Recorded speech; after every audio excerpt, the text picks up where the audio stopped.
नमस्कार, आर्या न्यूज देख रहे हैं आप और मैं आपके साथ अलका सिंह। बुलेटिन में आपका स्वागत है। भारत के मुख्य न्यायाधीश डीवाई चंद्रचूड़ ने कहा कि संवैधानिक स्टेटसमैनशिप के लिए न्यायपालिका और कार्यपालिका के बीच सार्वजनिक दिखावे की जगह विचार विमर्श और संवाद की आवश्यकता है। सीजेआई ने शुक्रवार को गुवाहाटी हाईकोर्ट के प्लेटिनम जुबली समारोह में बोलते हुए कहा, जजों और नागरिकों के लिए संवैधानिक शक्ति संविधान की प्रस्तावना के मूल्यों, बंधुत्व, गरिमा और समानता में दिखाई देती है।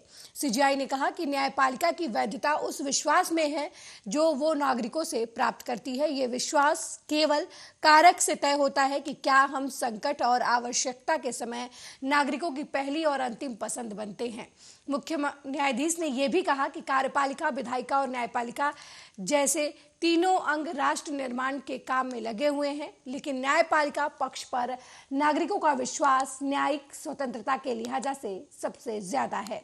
जस्टिस चंद्रचूड़ ने कहा कि न्यायपालिका की भूमिका ये सुनिश्चित करना है कि कानून और प्रशासन को बनाए रखे, न कि इसे विफल करे।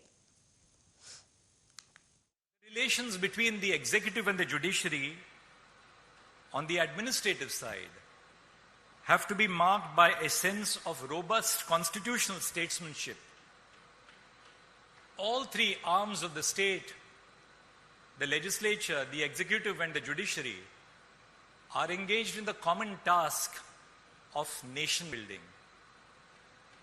But on the judicial side, the confidence and faith of the citizens in the judiciary lies in a fierce sense of our own judicial independence. The legitimacy of the judiciary as an institution depends on the faith which we command of our citizens. And that faith is determined by one factor and one factor and alone, which is whether we become the first and the last choice of access. वह BJP के राष्ट्रीय महासचिव कैलाश विजयवर्गीय एक बार फिर अपने बयान की वजह से विवादों में फंसते हुए दिखाई दे रहे हैं। इस बार उनका सोशल मीडिया पर हनुमान जयंती का एक वीडियो वायरल हो रहा है। इसमें कैलाश विजयवर्गीय बोल रहे हैं कि कुछ महिलाएं ऐसे कपड़े पहनकर निकलती हैं कि मन करता है कि उनको कार से उतरकर थप्पड़ मार दे, वो भी पूरी सूर्पणखा लगती हैं। इस वीडियो में कैलाश कहते हुए नजर आ रहे हैं कि मैं कभी कभी देखता हूं, आज भी जब निकलता हूं, पढ़े लिखे नौजवान बच्चों को झूमते हुए देखता हूं, तो सच में ऐसी इच्छा होती है कि 5-7 ऐसे ही दूं कि उनका नशा उतर जाए। सच कह रहा हूं, भगवान की कसम, हनुमान जयंती पर झूठ नहीं बोलूंगा। लड़कियां भी इतने गंदे कपड़े पहनकर निकलती हैं कि महिलाओं को देवी बोलते हैं हम, उनमें देवी का स्वरूप ही नहीं दिखता। बिल्कुल शूर्पणखा लगती हैं। सच में अच्छा सुंदर भगवान ने शरीर दिया है, जरा अच्छा कपड़ा पहन लो यार। बच्चों में आप संस्कार डालिए, मैं बहुत चिंतित हूं। ये चिंता कैलाश विजयवर्गीय, जो बीजेपी के महासचिव हैं राष्ट्रीय। मैं रात में जब निकलता हूँ और पढ़े लिखे नौजवानों को, बच्चों को जब झूमते हुए देखता हूँ, तो सच में ऐसी इच्छा होती कि उतर के और इनमें 5-7 ऐसे लोग नशा उतर जाए। सच में क्या, भगवान की कसम खा के हनुमान जयंती को झूठ नहीं बोला। और लड़कियां भी इतने गंदे कपड़े पहन के निकलती है कि अपन महिलाओं को देवी बोलते हैं, उनमें देवी का स्वरूप नहीं दिखता।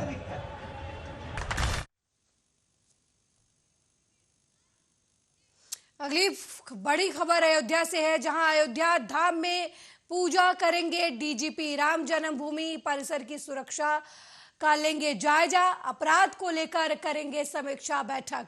पुलिस लाइन सभागार में करेंगे समीक्षा बैठक। महाराष्ट्र के सीएम के दौरे से पहले डीजीपी अयोध्या पहुंचे हैं, तो राम जन्मभूमि परिसर की सुरक्षा का जायजा डीजीपी लेंगे। डीजीपी अयोध्या का दौरा आज करेंगे और इस दौरान वो अपराध को लेकर भी अधिकारियों के साथ समीक्षा बैठक करेंगे। पुलिस लाइन सभागार में डीजीपी अधिकारियों के साथ समीक्षा बैठक करेंगे। आपको बता दें कि अयोध्या में डीजीपी का दौरा उस वक्त है जब एक दिन बाद महाराष्ट्र के सीएम अयोध्या के दौरे पर पहुंचेंगे। तो बड़ी जानकारी, डीजीपी का अयोध्या दौरा आज है। आज डीजीपी अयोध्या में पूजा अर्चना करेंगे। अयोध्या धाम में डीजीपी दर्शन करेंगे भगवान राम जन्मभूमि की। साथ ही इस दौरान वो राम जन्मभूमि परिसर की सुरक्षा का जायजा भी लेंगे और अधिकारियों के साथ अपराध नियंत्रण को लेकर समीक्षा बैठक करेंगे। इस दौरान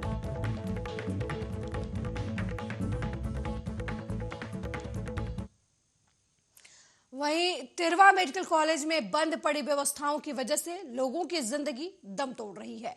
मेडिकल कॉलेज में आईसीयू वार्ड न होने की वजह से एक बार फिर मासूम बच्ची ने दम तोड़ दिया। एक नवजन्मी बच्ची को सांस लेने में दिक्कत हो रही थी। मेडिकल कॉलेज में आईसीयू ना होने की वजह से डॉक्टरों ने उसे कानपुर रेफर कर दिया, लेकिन कानपुर पहुंचने से पहले ऑक्सीजन की कमी से बच्ची ने दम तोड़ दिया। पीड़ित पिता का आरोप है कि आईसीयू और वेंटिलेटर ना शुरू होने की वजह से सुविधाओं के अभाव में उनकी बच्ची की जान चली गई और मेडिकल कॉलेज की ये हालत तब है जब दुनिया कोरोना महामारी की मार झेल रही है। ऑक्सीजन की कमी की वजह से कोरोना की दूसरी लहर में कितने लोगों की जान गई और अभी तक तिरवा मेडिकल कॉलेज में आईसीयू की व्यवस्था नहीं हो पाई है, आईसीयू वार्ड चालू नहीं हो पाया है। अब सवाल ये उठता है कि आखिर कब तक सुविधाओं के अभाव में जिंदगी दम तोड़ती रहेगी। मामला ये हो गया था, बेटी हमारी इस मेडिकल कॉलेज में, इतना बड़ा मेडिकल कॉलेज है और आईसीयू की वजह से, वेंटिलेटर की वजह से हमारी बेटी की मृत्यु हो गई। अगर ये सुविधाएँ उपलब्ध होती तो हमारी बेटी की मृत्यु नहीं होती। और यहाँ से डॉक्टरों ने रिफ़र कर दिया हाईलाइट के लिए, बच्ची ने बीच में ही दम तोड़ दिया। और तो सारी सरकार की लापरवाही है। भाई सरकार कहती है बेटी बचाओ। वहीं अगली बड़ी खबर हमीरपुर से सामने आ रही है। हमीरपुर एक्सप्रेसवे पर बड़ा हादसा हुआ है। तेज रफ्तार ट्रेवलर्स बस की ट्रक से टक्कर हो गई है। बस में सवार 22 लोग घायल हो गए हैं। वहीं इस हादसे में चालक की मौके पर ही मौत हो गई है। घायलों को जिला अस्पताल में भर्ती कराया गया। तो बड़ी जानकारी आपको हमीरपुर से दे रहे हैं, जहां तेज रफ्तार ट्रेवलर और ट्रक में टक्कर हो गई है। बस में सवार 22 लोग घायल हो गए हैं, जबकि इस हादसे में चालक की मौके पर ही मौत हो गई है। आपको बता दें कि हमीरपुर में बड़ा सड़क हादसा हुआ है। घायलों को जिला अस्पताल में भर्ती कराया गया है। इस हादसे में मासूम बच्ची सहित 4 लोगों की हालत गंभीर बनी हुई है। आपको बता दें कि इन सभी 4 लोगों को कानपुर रेफर किया गया है। बस में एक ही परिवार के लोग सवार थे। तीर्थ यात्रा पर ये पूरा परिवार निकला हुआ था और ये पूरा परिवार आपको बता दें हाथरस जिले का रहने वाला है। खन्ना के पास एक्सप्रेस वे पर ये सड़क दुर्घटना का शिकार हो गई और इस हादसे में 22 लोग घायल हुए हैं, जबकि 4 लोगों की हालत जो है वो गंभीर बताई जा रही है, जिन्हें कानपुर रेफर किया गया है। आपको बता दें कि खन्ना के पास एक्सप्रेस वे पर ये सड़क दुर्घटना हुई है। एक ही परिवार के लोग तीर्थ यात्रा के लिए निकले थे, लेकिन हमीरपुर एक्सप्रेस वे पर उनकी बस जो है वो हादसे का शिकार हो गई। तेज रफ्तार ट्रेवलर बस की ट्रक से टक्कर हो गई। और इस खबर पर ज्यादा जानकारी के लिए हमारे संवाददाता हमीरपुर से सत्यम सिंह फोन लाइन पर जुड़ गए हैं। सत्यम, हमीरपुर में सड़क हादसा हुआ है, 22 लोग घायल हुए हैं, क्या कुछ अपडेट है इस खबर को लेकर?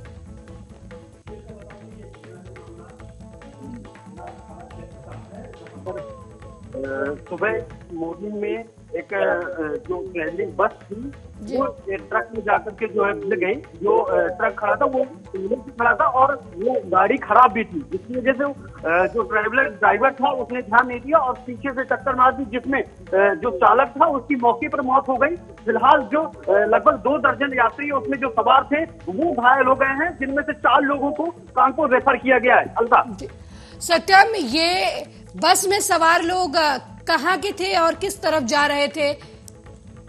बिल्कुल अलका, बता दीजिए तीर्थ यात्रा के लिए निकले हुए थे और ये चित्रकूट जा रहे थे। हाथरस के ये लोग रहने वाले थे, जिसमें जो है ये तेज रफ्तार का शिकार हो गए और लगभग 2 दर्जन लोग जो है इस घटना में घायल हुए हैं। सत्यम, कितने लोगों की हालत गंभीर बताई जा रही है और किस तरीके का इलाज जो है वो किया जा रहा है? क्या प्रशासन की तरफ से भी कुछ सहयोग की बात हुई है? बिल्कुल, अगर मैं मौजूदा स्थिति की बात करूं तो 2 दर्जन लोग थे, उनमें से 4 लोगों की जो हालत है गंभीर बताई जा रही है, जिनमें से 4 लोगों को कानपुर रेफर किया गया है। फिलहाल जो अन्य लोग हैं उनकी स्थिति सामान्य बताई जा रही है। वैसे मौके पर एक चालक की जो है दर्दनाक मौत हो गई है घटना में। सत्यम, हादसे की मुख्य वजह क्या रही है?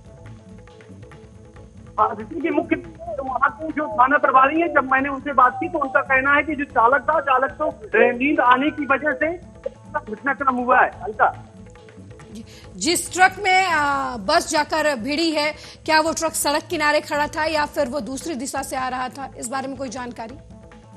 बिल्कुल, आपका बता दूं कि वहाँ के थाना प्रभारी के अनुसार वो ट्रक जो मौजूदा पहले वो काफी देर पहले वो खड़ा था और वो खराब था, जिसकी वजह से ऑन रोड में ही था, बुंदेलखंड था। यहाँ से पीछे से लेफ्ट साइड से आ रही ट्रेवलिंग बस ने जो है पीछे से ही उसको टक्कर मार दी और झपकी आने की ये वजह बताई जा रही है कि ड्राइवर को झपकी आ गई, जिसकी वजह से ये पूरा हुआ है। अलका जी, बहुत बहुत धन्यवाद सत्यम इस खबर पर जानकारी देने के लिए। तो वहीं रायबरेली में शॉर्ट सर्किट की वजह से एक बार फिर कई बीघा फसल जलकर राख हो गई है। मामला बछरावा थाना इलाके के अटरा गांव का है, जहां बिजली की शॉर्ट सर्किट से निकली चिंगारी ने विकराल रूप धारण कर लिया है और लगभग 5 बीघे से अधिक गेहूं की फसल जलकर राख हो गई है। वहीं आग की सूचना मिलने के काफी देर बाद तक मौके पर दमकल कर्मी नहीं पहुंच सके। मजबूरन किसानों ने खुद ही किसी तरीके से आग पर काबू पाया।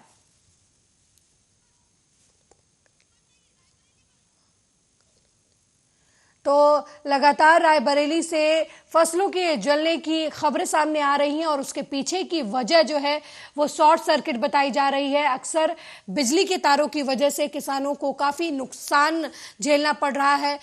बिजली के जर्जर तारों की वजह से किसानों की फसलों में आग लग रही है, जिसकी वजह से उनके महीनों की मेहनत पर पानी फिरता नजर आ रहा है। हालांकि प्रशासन की तरफ से इस मामले में अभी तक क्या कुछ कार्रवाई की जा रही है, इस बारे में कोई जानकारी नहीं है। आपको बता दें कि हर मौसम में गेहूं की फसल में आग लगने की खबरें सामने आती हैं, लेकिन अभी तक किसानों को इस समस्या से निजात देने के लिए प्रशासन की तरफ से कोई अस्थायी हल नहीं निकाला गया है। तो बड़ी खबर आपको बता रहे हैं रायबरेली से, जहां शॉर्ट सर्किट की वजह से गेहूं की फसल में आग लग गई। 5 बीघा फसल जलकर राख हो गई है।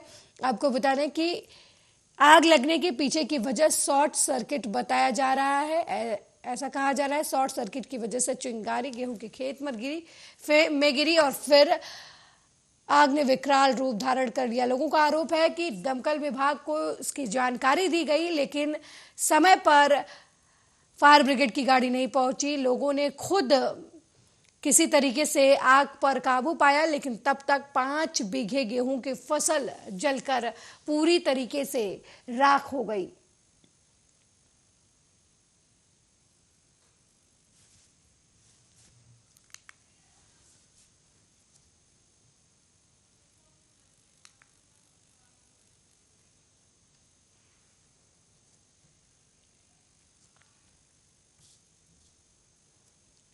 वहीं बिजनौर में अवैध रूप से काटी जा रही कॉलोनियों पर नजीबाबाद में एसडीएम की अगुवाई में राजस्व विभाग की टीम ने बुलडोजर से अवैध कॉलोनियों को ध्वस्त कर दिया।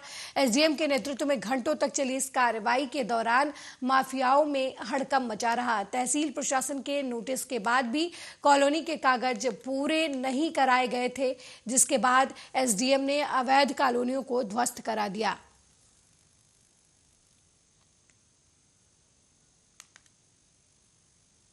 अभियान चल रहा है। विनियमित क्षेत्र में अंतर्गत जो कॉलोनियाँ बिना नक्शा पास कराए बनी थी, उनको कई बार नोटिस दिया जा चुका था। उसके बावजूद उन्होंने नक्शे के लिए अप्लाई किया, नहीं नक्शा उनका पास हुआ था। उनके विरुद्ध एक अभियान चलाया जा रहा है। उसके क्रम में हम लोगों ने अभी इधर मोटा माधव की तरफ से अपना विनियमित क्षेत्र से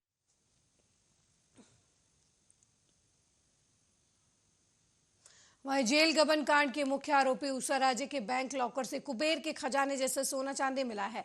तलाशी के दौरान लॉकर से 4 किलो सोना और 4 किलो चांदी के अलावा 5 प्लॉट सहित अन्य प्रॉपर्टी के कागजात मिले हैं, जिन्हें पुलिस ने जब्त कर लिया है। सेंट्रल जेल भेरूगढ़ के में हुए 15 करोड़ के गबन मामले में गिरफ्तार पूर्व जेल अधीक्षक उषा राजे से पुलिस लगातार पूछताछ कर रही है। इस दौरान पुलिस को रोजाना नई जानकारियां हाथ लग रही हैं, जिनके सहारे पुलिस आगे की कार्रवाई कर रही है।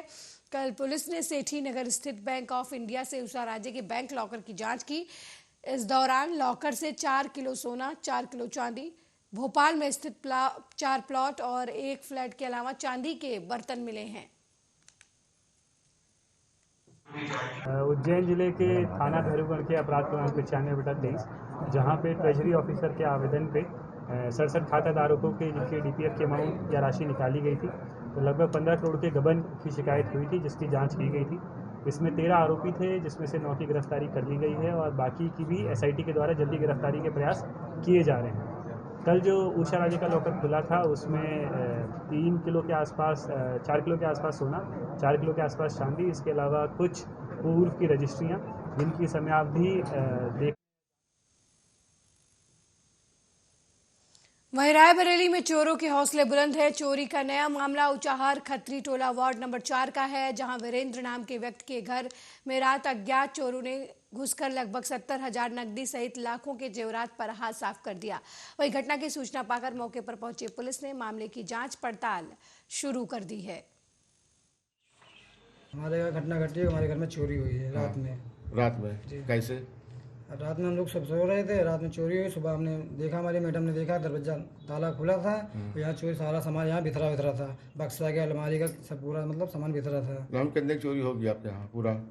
हमारे यहाँ फिर 1.5-2 लाख की चोरी हुई है। क्या क्या गया है आपके यहाँ? जेवर पूरा गया है, पैसे गया है। पैसा कितना था? कैश तो हमारे पास 60,000 हम रखे थे, बाकी हमारे मैडम हमारे चोरी से रखे रहे 8-10 हज़ार रुपया उनका गया है। जेवर में क्या क्या गया, जानकारी है? जेवर में सारा मतलब सामान जितना सामान रहता है ना, सब चला गया जी। थाने में सूचना दी आपने?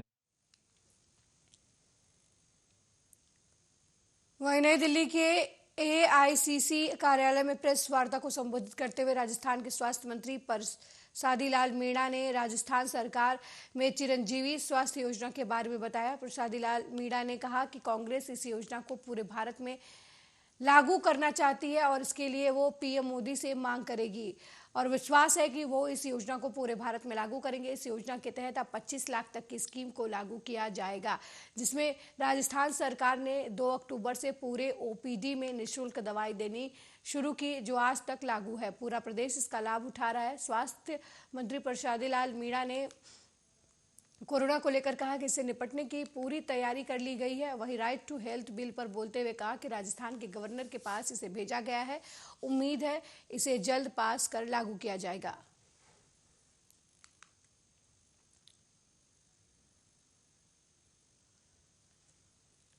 वहीं आगरा में फिरोजाबाद हाईवे पर मंडी समिति के पास यात्रियों से भरी एक रोडवेज बस अनियंत्रित होकर पलट गई। बस पलटते ही चीख पुकार मच गई। आसपास के लोगों ने बस में फंसे यात्रियों को शीशा तोड़कर निकाला। घायलों को पुलिस ने पास के अस्पताल में भर्ती कराया। करीब 1 दर्जन लोगों को चोटें आई हैं। आगरा फिरोजाबाद हाईवे पर मंडी समिति के पास करीब 1:30 बजे यह हादसा हुआ है। जा रही थी, बरेली बधाइयों की थी। स्पीड का नहीं हादसा हुआ है। कितनी सवारी होगी इसमें? करीब पूरी भर रखी थी बस। पूरी बस क्या स्थिति रही थी? या मछली कितने लोग घायल हुए होंगे?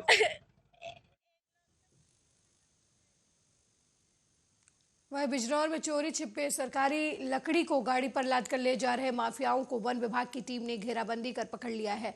अपने आपको फंसता देख लकड़ी माफियाओं ने वन विभाग की टीम पर फायरिंग भी की, जिसमें अपने बचाव में वन विभाग की टीम ने भी जवाबी फायरिंग की।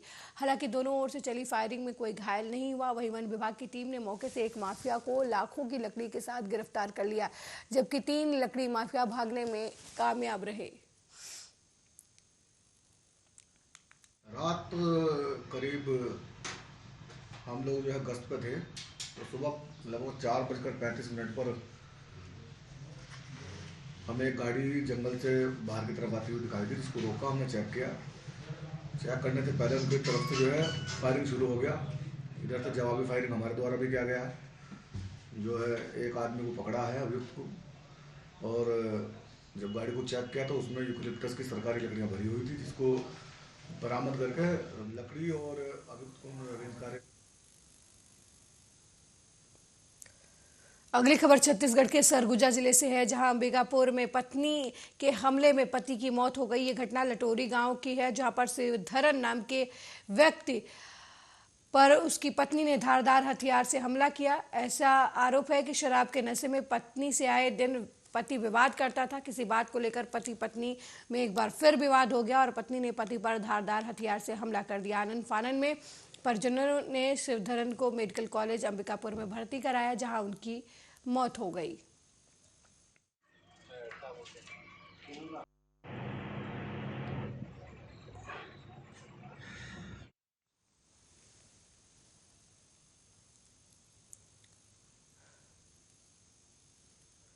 अगली खबर नर्मदापुरम से है, जहां पिछले कुछ दिनों से पिपरिया तहसील परिसर में बंदरों का आतंक आम लोगों के लिए मुसीबत बना हुआ है। लगातार एक के बाद एक लोग इनके शिकार हो रहे हैं। ऐसे ही एक और घटना गुरुवार को सामने आई, जब एक व्यक्ति पर और एक महिला पर बंदरों ने हमला कर दिया। पीड़ित राकेश पगारे ने बताया कि वो रोजाना की तरह तहसील परिसर में बाहर बैठकर फॉर्म भर रहे थे, तभी अचानक कुछ बंदर आए और हमला कर दिया। आसपास के लोगों ने भगाने की कोशिश की तो उन्हें भी काटने को दौड़े। इसके तुरंत बाद एक बुजुर्ग महिला को भी बंदरों ने अपना शिकार बनाया। इस मामले पर स्थानीय थाना और वन विभाग को एक लिखित आवेदन देने की बात पीड़ित ने कही। साथ ही कहा कि अगर सुनवाई नहीं हुई तो वो जिला स्तर पर शिकायत करेंगे और धरना प्रदर्शन भी करेंगे।